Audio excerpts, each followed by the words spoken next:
very warm welcome. My name's David Roth and I'm the CEO of the store WPP and Chairman of BAV. And it's an absolute pleasure to welcome you to Follow the Sun, 24 hours of broadcasting right across the world, to celebrate the launch of the WPP BAV Best Countries study for 2022, produced in conjunction with the US News and Wharton Business School. It's a pleasure to have you join us for this session. This broadcast is going to travel right across the world, starting in New Zealand and ending 24 hours later in the USA. We have an absolutely packed broadcast today. This year's Best Countries study is our fullest and most comprehensive yet. The attitudes of global business leaders, opinion formers and citizens towards nation strengths has changed dramatically in recent years, never more so than in 2022. And we'll be looking at how those changes in values have impacted overall perceptions of our 85 nations covered in the 2022 study. But perceptions of a country only tell half the story. We'll then visit 24 countries to hear what's happening from WPP experts on the ground and sometimes how perceptions of a country don't really reflect the situation. Now, our time together promises to be informative, challenging, stimulating, and I hope fun. So let's get started.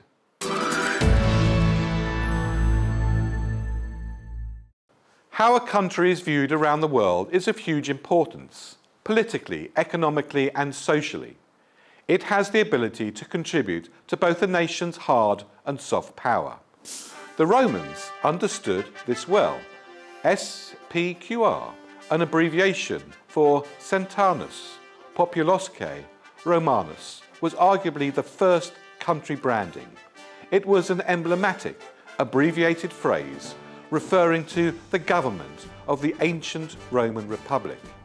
You only needed to see the emblem, and invaded countries knew exactly what was in store for them. So country branding itself is not new, but measuring it is.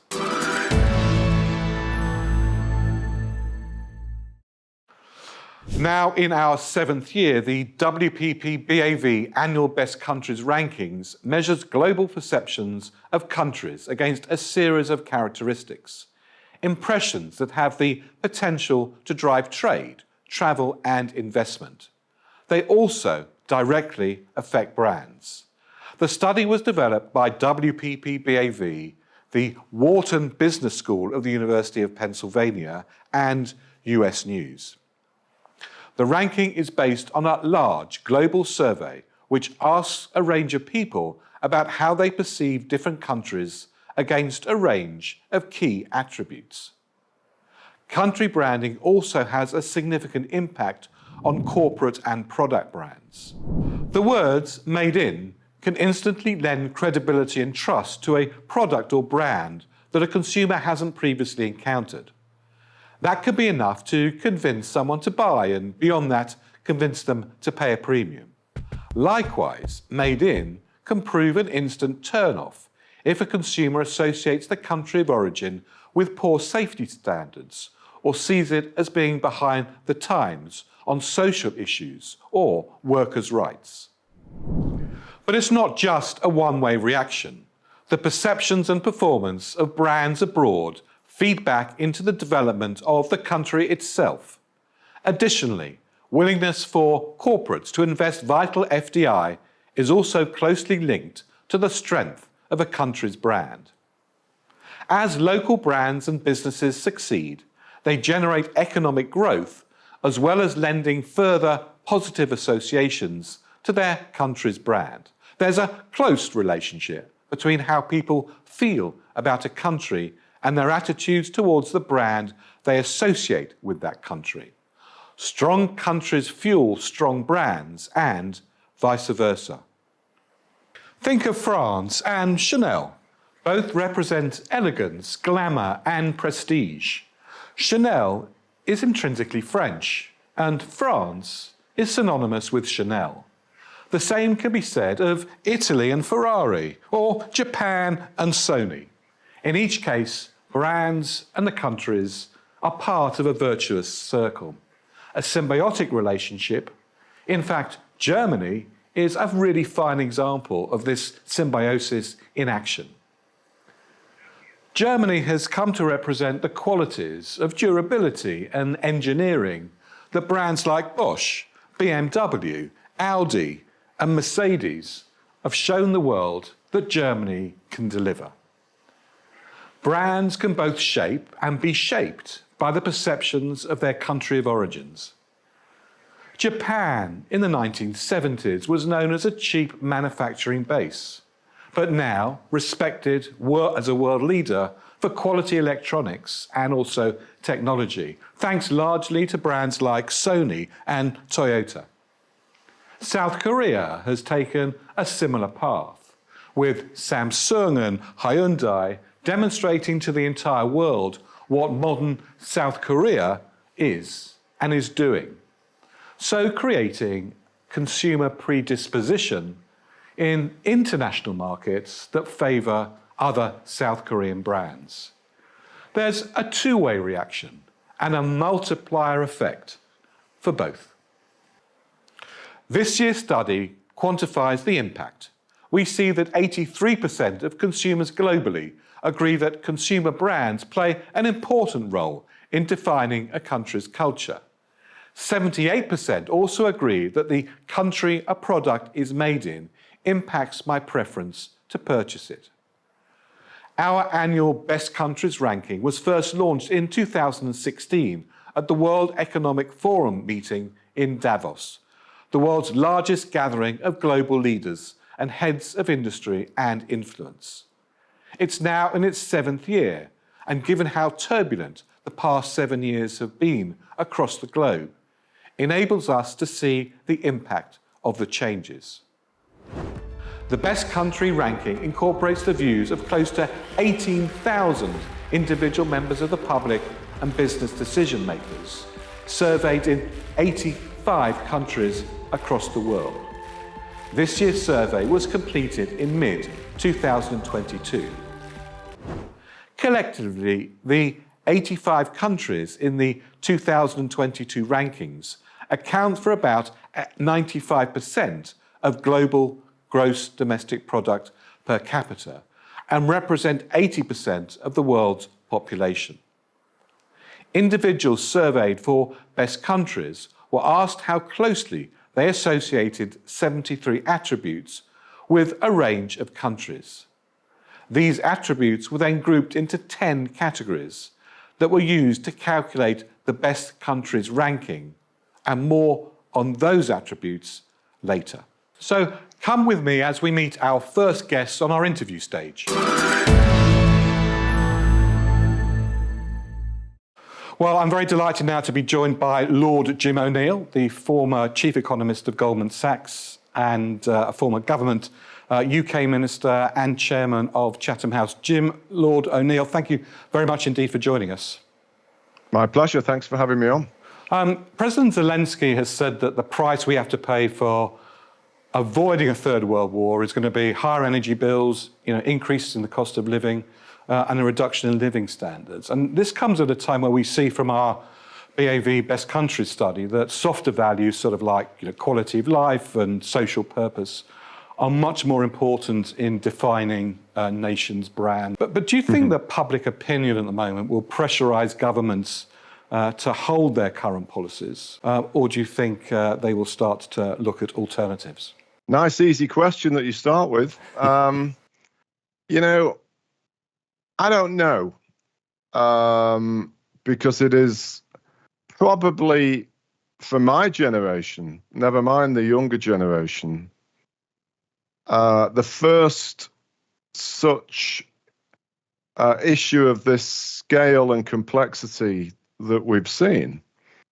So far, it appears Western nations, who are the prime supporters of Ukraine, of course, have been happy to support the government stance on Ukraine, and superficially accept the cost, which is essentially this enormous cost of living shock. But it remains to be seen how that passes the test of time. So as we're seeing here, the government itself is almost definitely going to have to pay for the cost of this dilemma. I can't help finishing my answer to this very tricky question by also pointing out that if we really want to be serious about climate change and alternative energies, having a permanently higher price for carbon emitting energy forms is probably ultimately the sort of thing that is needed. One would imagine accelerate the desire for alternative energies to become more and more part of everyday life. Now, you were chairman of the Chatham House, one of the world's leading think tanks. Its mission of a world that is sustainable, secure and prosperous is great. What do you feel, how far are we from realising that goal? Isn't and hasn't really worked the way it's supposed to do on the tin. So Jim, what should the priorities of nations be then now? Yeah, so to what should we do about it? You know, I've become linked to a number of things I've been involved in, a big believer in what I broadly call profit with purpose. And we need to have business itself think more about the societal remit of who ultimately they serve. We've lived in an era, and still do, of where the only thing that matters for many, certainly publicly quoted business, is the shareholder. And it's not enough. And private business shouldn't be rewarded if we don't have productivity that goes with these big gains for them. And policymakers need to be more alert to the realities of life rather than just what was in economic textbooks of the 1960s and 70s. And if we don't learn from that, I have a fear that some of the dilemmas that have just blown up dramatically in the past few years out of nowhere could actually get worse. Now, we started with a hard question, so let's end with an easy one. Lord O'Neill, are you an optimist or a pessimist given the situation we see around the world today? Right now, I feel a lot more pessimistic than I've done for a long time. However, that said, I've been around the policy area in many different forms for over 40 years, and I've lived through a lot of crises. And the one thing I know for sure is that the crisis you're in, even though it often seems the worst you've ever been through, they come to an end. And one of the big things I've learned is never let a crisis go to waste. And indeed, the making of a business, a leader, or of a country is how they respond to the crisis you are in, because it normally defines how you're going to deal with the future era. So in that sense, there are lots of ways of things that could emerge from all of this mess in a more positive way. Well, Lord Jim O'Neill, ending on a slightly more positive note than we started, thank you very much indeed for joining us. It's been a privilege to hear what you have to say. Thank you very much indeed. You're welcome. Thanks for having me joining you.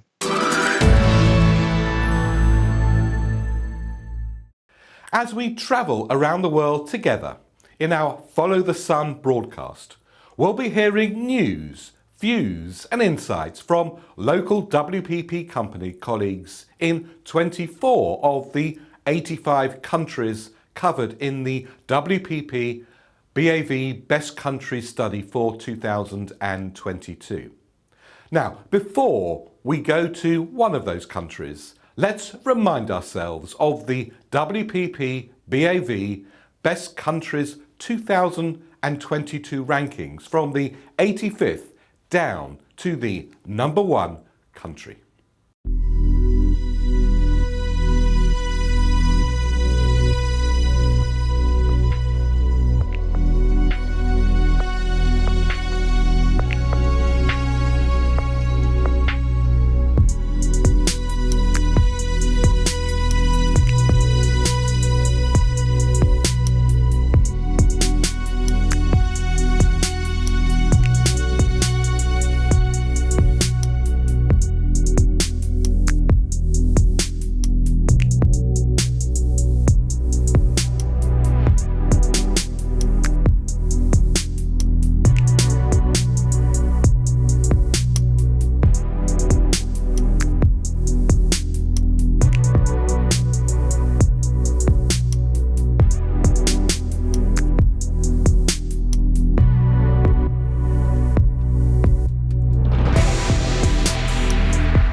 Let's see what the overall findings of Best Countries 2022 are before we go to New Zealand for local insights from the WPP team.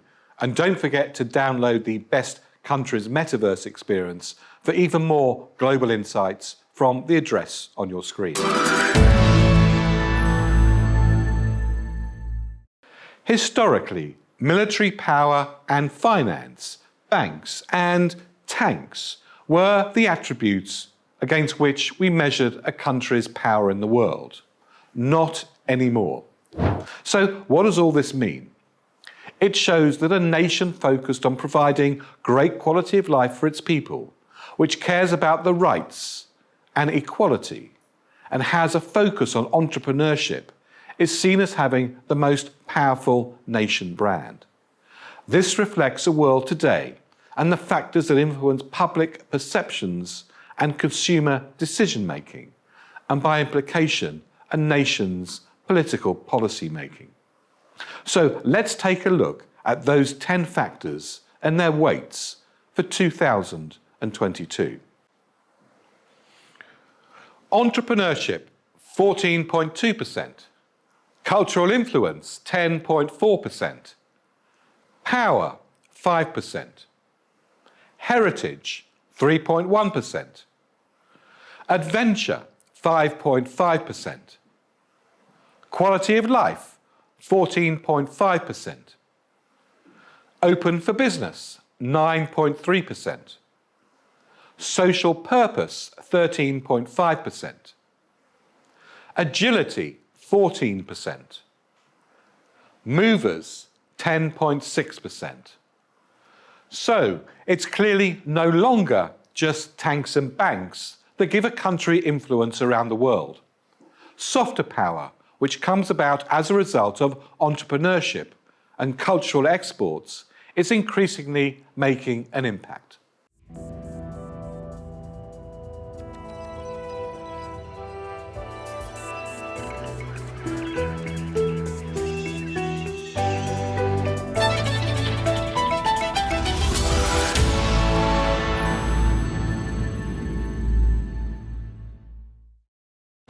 How well do you know Kiwis?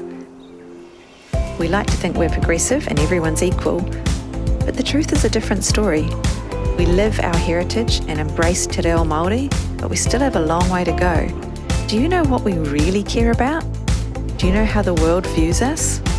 We're seen as scenic and an awesome place to live, high on adventure, heritage and cultural influence, but down on being distinctive, different and dynamic, even though we know our Kiwi ingenuity and can-do spirit is alive and well. We understand Aotearoa inside out. We have the tools and the teams to provide the insights, to power the stories that move New Zealanders. Kia ora and hello. I'm Rose Herzeg and I'm the President of WPP Australia and New Zealand.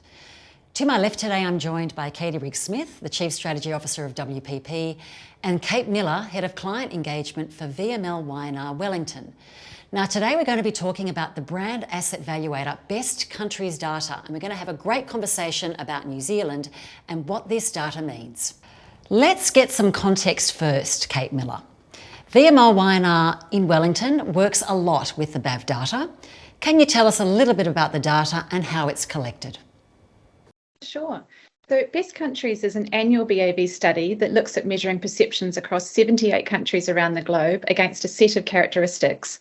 And these impressions have the ability to drive trade and travel and investment, and of course directly affect brands. So there's a lot of really valuable insights to be gained here. So the interesting thing to me about this data is it shows how the world sees this amazing country called New Zealand. In a nutshell, Katie, what are the results? Well, New Zealand has dropped in overall rankings from 7th to 11th this year, from 7th in 2021 to 11th this year, so just outside the top 10, but there are some really positive stories that are coming out of the data. I think if we look at it, the main point is that New Zealand is relatively stable. However, when we zoom into the areas that we've taken a hit and the areas that we've grown, that's when you can really start to see some interesting insight.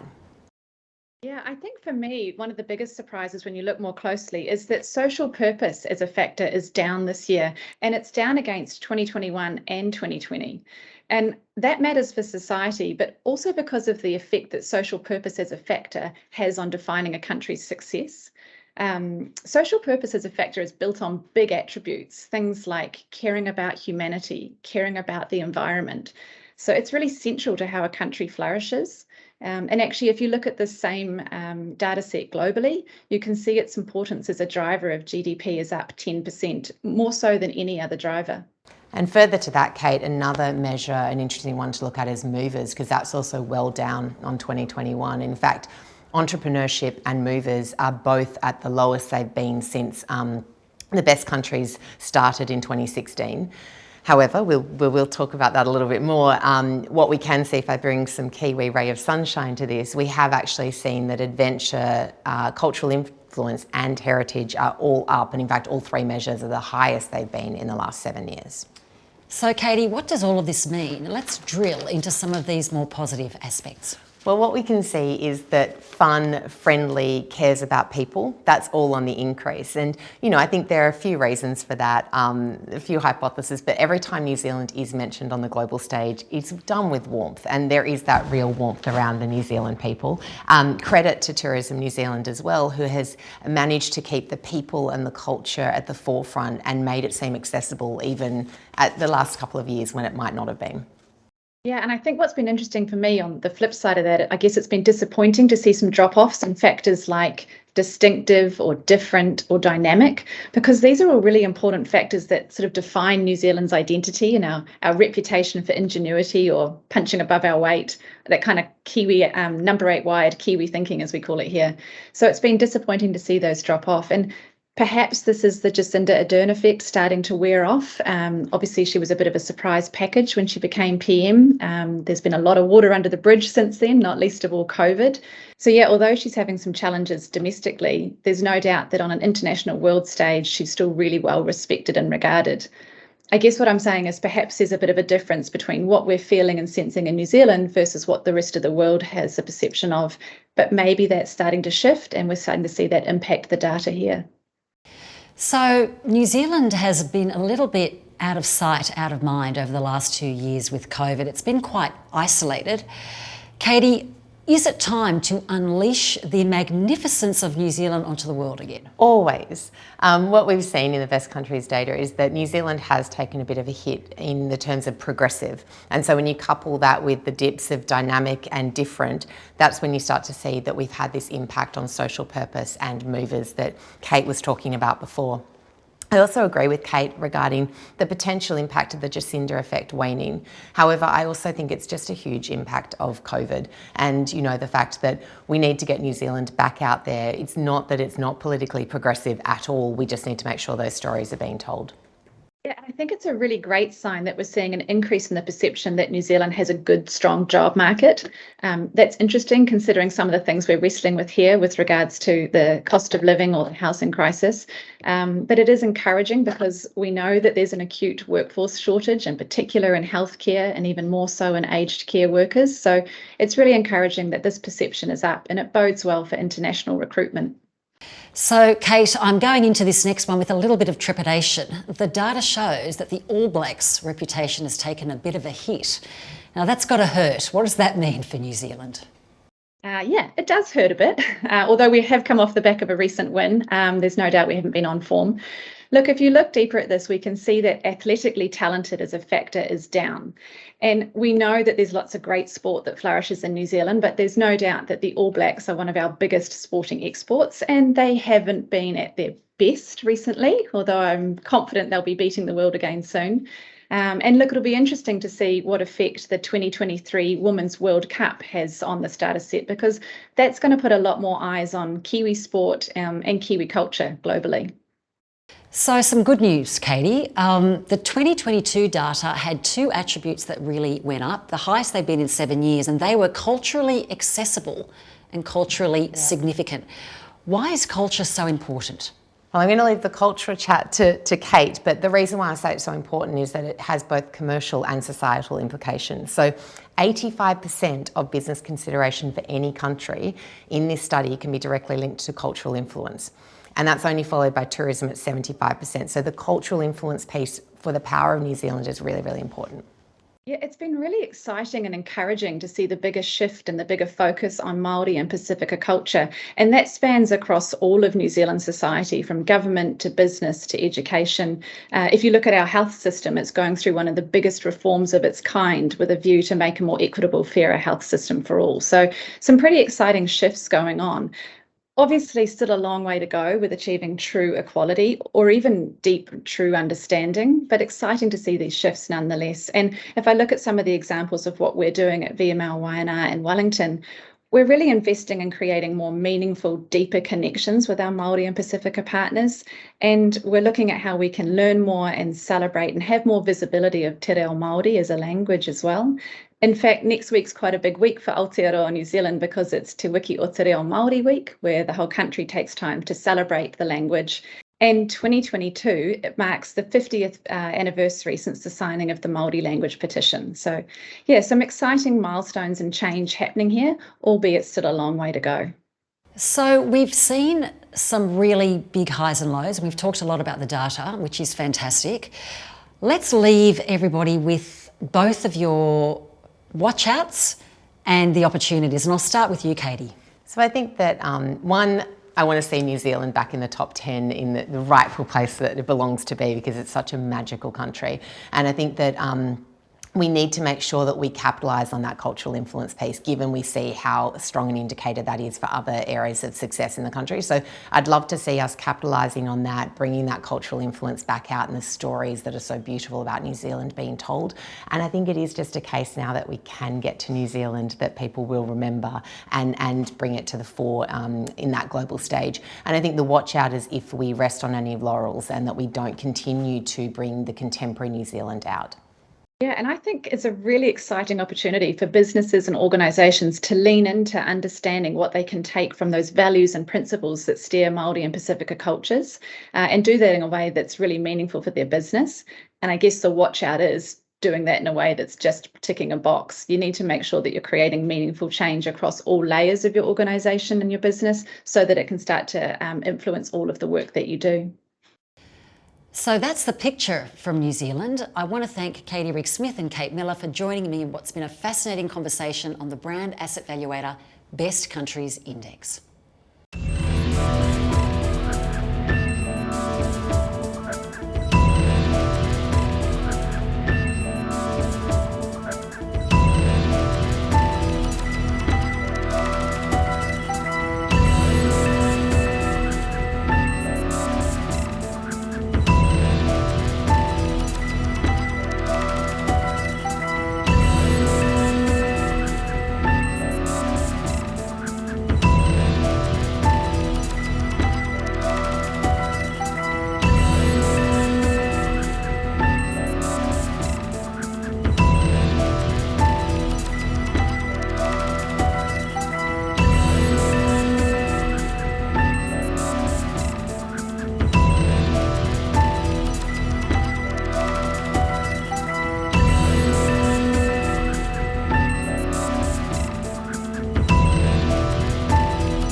Well, I'm absolutely thrilled and delighted now to be joined by Dr. Stacey Graham, who is the Global Racial Equity Programs Director at WPP. Stacey, thank you very much indeed for joining us. Thank you for the invitation.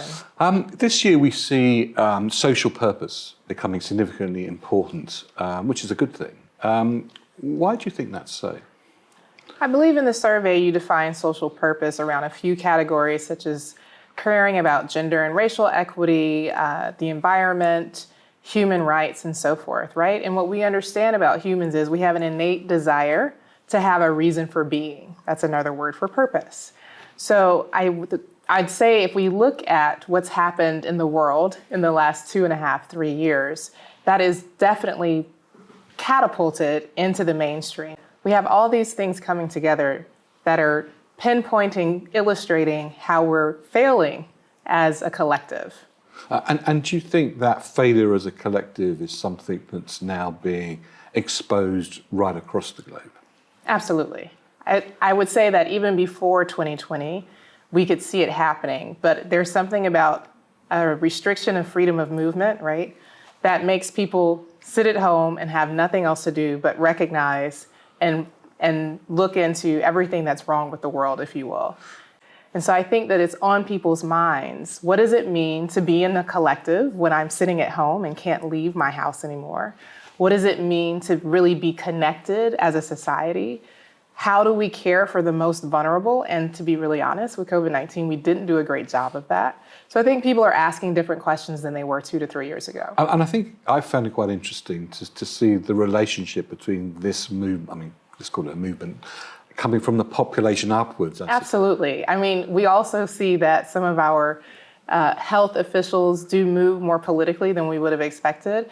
But there were people across the world who made the decision to wear a mask even when it was no longer mandated, who stayed at home even when they didn't want to, who got on the streets for probably the largest social movement since 1968, right? It was a global social movement to bring awareness to racial inequality. So I think there's a coming together even in times of divisiveness. Now, one of the things we've seen in the study is this sort of interrelationship between a country's brand and companies' brands, and we're seeing that interrelationship even more sort of mingled and prevalent this year. So what should companies do to improve their social purpose in relation to how their country is seen? That is a great question. I think that is something that they're still figuring out. But one thing we know for sure is people aren't simply incentivized by money. That's not enough to keep employees today. Employees want to work somewhere where they feel proud of not only the work that they do, but the things that the company stands for. They want to see their company standing up for social issues that they personally care about. Stacey, why do you think suddenly companies are finding a political voice as opposed to purely a corporate voice? I think to an extent, we have been able to observe this shift away. When I studied, there was a clear connection. The business strategy has to align with shareholder value. That's all we care about, maximizing shareholder value. And there was a notion that maximizing shareholder value stood in opposition to a social purpose, if you will. And today, I think people are recognizing that's actually not true. And we increase shareholder value when we can ensure that we have high employee engagement, low turnover, and people care about what they do in the company they work for. Well, Stacey Graham, that's a fantastic place to stop. This whole topic is something that we are all going to have to understand a lot better, and not just understand it, but also ensure that it's actions as opposed to merely words. But for the moment, Dr. Stacey Graham, the Global Racial Equity Programs Director at WPP, thank you very much indeed for joining me. Thank you.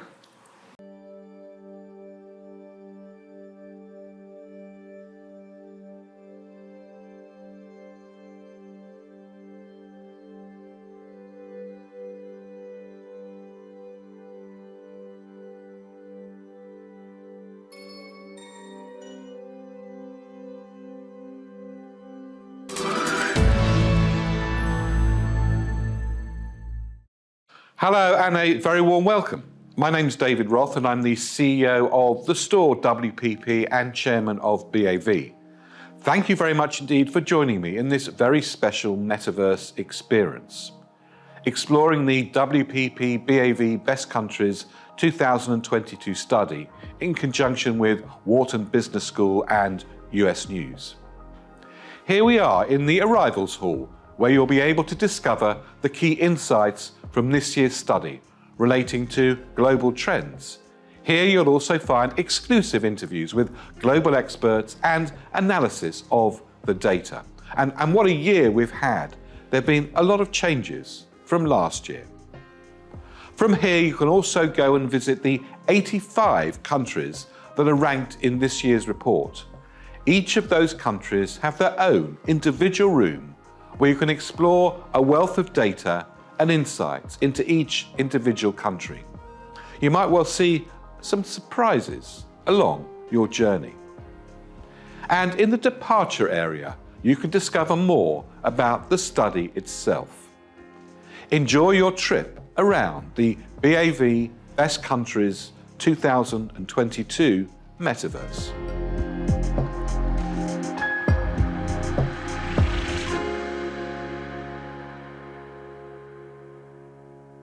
Well, we're almost at the end of our broadcast. A big thanks to everybody from the local WPP companies who've participated, and of course our central team that's put together all of our Follow the Sun 24 hours of broadcasting, to our directors, to Dasgupta, to Paul Reifer, and our producers, Sarah Cousins and Lady Victoria Robinson.